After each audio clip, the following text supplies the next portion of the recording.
孩子的基本的咳嗽变性哮喘，但都不喘。没有咳嗽变性哮喘不是喘，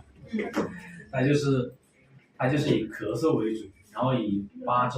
周以上，就是吃抗生素啊、吃那些药都不好，以晚上跟早上咳嗽为主，它一般是以那种慢性咳嗽为主。对，是慢性咳嗽。没关系的，你可以尝试一下。我们一般诊断为咳嗽变性哮喘有3大症状，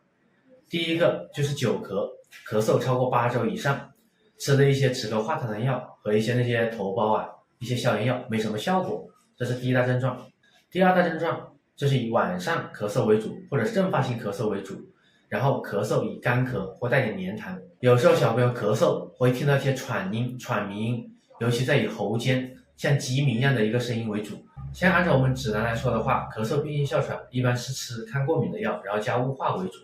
大概是3个月到6个月的疗程。从中医的角度来出发，咳嗽变性哮喘属于一个寒湿堵在肺里面，有的小朋友会加点淤火，有的小朋友会加点脾胃虚弱的表现，大部分都是以寒湿为主所引起来的。一般分为2步走，第一个就是以止咳为主，用一点温药快速把肺里面的寒湿排出去。第二步就是巩固阶段，大部分咳嗽变性的哮喘都属于脾胃虚弱的小朋友，脾胃功能不好，抵抗力差，免疫力差，就会这样子，